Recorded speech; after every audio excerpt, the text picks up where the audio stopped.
네, 박현도 서강대 유로메나 연구소 교수와 함께 종전 협상 상황 짚어보도록 하겠습니다. 어서 오십시오. 네, 안녕하십니까? 네. 이란 최고 지도자 하메네이 사망 후에 이 추도 기간까지 이제 끝난 상태입니다. 반미 감정이 어떻게 보면 이란 내에서 최악으로 치달은 이런 상황일 텐데 이란이 협상 테이블에 나온 이유는 뭘까요? 예, 사실은 지금 이란 내 상황은 좋지는 않습니다. 이 협상에 왜 나가냐는 강경파들의 항의 시위도 있는데요. 이란은 일단은 협상 안에 나간다는 것 자체를 우리가 원해서 나가는 게 아니라 미국은 너희들이 하도 원하니까 우리가 한번 나가보겠다. 나가주는 거다? 나가주는 거다. 이런 식으로 얘기를 하고 있습니다만은 이란도 빨리 종전을 하고 싶은 마음은 강합니다. 아, 그렇군요. 지금 보면 이란 측이 먼저 선결 조건을 내걸었습니다. 네. 두 가지인 것 같은데 레바논 내 휴전과 함께 동결된 이란 자산을 해제시켜라. 그래야지 이번 협상에 나서겠다 이렇게 얘기를 했습니다. 이란은 왜 이런 전제 조건을 달았고 그렇다면 미국은 이를 수락할지 그것도 되게 궁금한데 어떻게 네, 보십니까? 레바논은 휴전을 바라는 거는요. 헤즈볼라를 살리기 위해서 그런 거죠.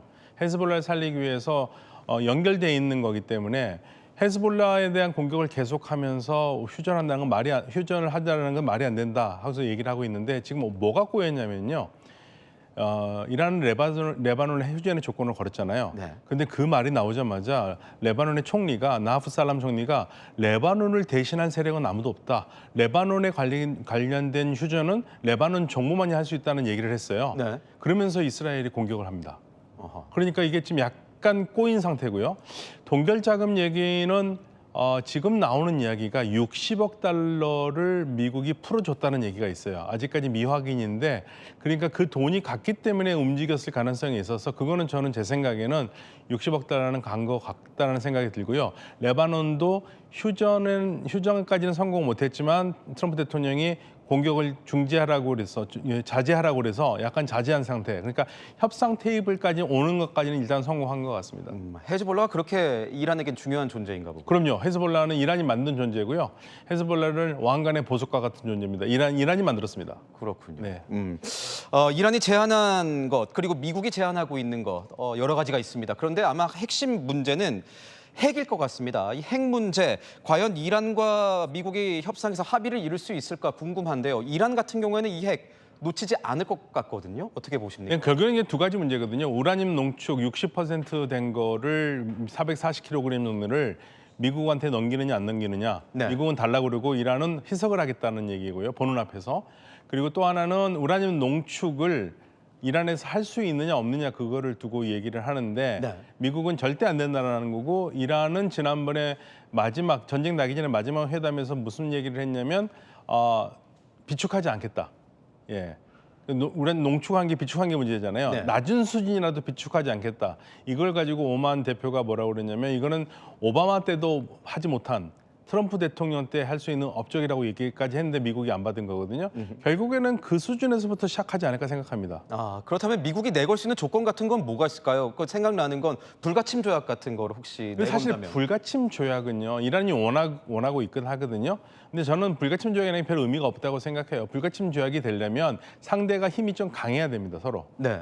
서로 힘이 강하지 않은 상태에서 강한 자가 불가침 조약 약속해봤자 언제든지 깰 수가 있는데 이란은 거기에 굉장히 집착을 하고 있죠. 미국이 언제든지 깰 수 있는 가능성이 있기 때문에 말로만 끝날 수 있기 네, 때문에. 그러니까 저는 이게 별 의미가 없는데 이란은 계속 요구하고 있어요. 그래서 만약에 그러면 미국이 오케이, 우리가 해줄 수 있겠다. 그렇지만 그렇다고 해서 이란이 우라늄 농축을 포기하지는 않을 것 같아요. 그래서 제 생각에는 지난번에 3차 회담에서 예정됐던 우라늄을 농축을 비축하지 않겠다. 그 정도 선에서 어느 정도 타협이 이루어질 가능성이 있을 것 같습니다. 가장 궁금한 게 이겁니다. 아까 앞서 리포트에서도 봤지만 호르무즈 해협에 현재 선박들이 다 고립돼 있습니다. 네. 이 개방 문제 이번 협상에서 풀릴 걸로 보십니까? 이게 참 어려운데요.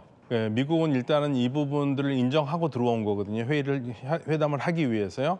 그런데 저는 호르무즈 해협 봉쇄 문제는 이란이 종전 카드로 쓰고 있다고 생각합니다. 아하. 종전이 됐는데도 이 카드를 계속 쓴다면은 이란은 전 세계의 만국의 적이 됩니다. 아하. 네. 그 부담 굉장히 어려울 거예요. 오히려 호르무즈 해협을 계속 봉쇄하고 있으면은 이란에게 부담이 될 것이다. 네, 그리고 부담이 될 뿐 아니라 거기다가 연다 하더라도 돈을 받는다 그러면 이건 굉장히 부담이 될 거거든요. 저는 그래서 그 부분은 오히려 종전만 되면 좀 쉽게 풀릴 가능성이 있다고 저는 봅니다. 지금 보면은 벤스 미 부통령이 네. 미국 대표단을 이끌고 있습니다. 어떻게 보면 미국에서는 온건파 그래도 협상 온건파가 나왔다 이렇게 얘기를 하고 있는 것 같은데 이번 협상이 어떤 마지노선 같은 건 뭐라고 어느 정도 선까지로 보십니까? 그러니까 일단은 지금 양쪽이 좋은 스타트예요. 왜냐하면 그 미국이 원하는 상대가 갈리바프였고 네. 이란이 원하는 상대가 벤스니까 이건 굉장히 잘 앉게 됐습니다. 지금 사실은 어떤 결과가 나올지는 예측하기는 어렵지만 일단 지금 회담의 상황을 좀 말씀을 드리면 아마도 첫 번째 단계에서는 파키스탄 총리가 주제가 돼서 양측을 왔다 갔다 하는 간접 협상이 될 것 같아요. 간접 협상이 된 다음에 어느 정도 의견이 맞으면 2차로 직접 협상을 들어갈 것 같습니다. 근데 문제는 여기에서 맞아야 되죠. 간접 협상하는 데에서 의견이 조율이 돼야 되는데 지금 양측이 데려간 숫자가 장난이 아니게 많거든요. 미국은 300명, 이란은 70명. 70에서 한 86명이라고 그러거든요. 네. 그러면 이 팀이 뭐냐면 그냥 간 게 아니라 대표단 말고 세부 소위원회가 있는 거죠. 세부적인 사항까지 다 네. 얘기를 나눌 수 있다. 핵, 동결, 이런 호르무즈 이런 식으로 분과가 있지 않습니까? 그거를 얘기하겠다는 얘기는 그럼 제 생각에는 큰 틀에서는 합의가 가능할 것 같아요. 합의하고 그다음에 이제 소위원회에서 다투다가 시키면 쫑날 수도 있겠지만 일단은 큰 틀에서는 어느 정도 좋은 소식이 올 것 같다는 생각은 듭니다. 네, 협상판 마지막 변수 계속 있을 것 같습니다. 협상 상황 지켜보도록 하겠습니다. 지금까지 박현도 교수였습니다. 고맙습니다. 네, 감사합니다.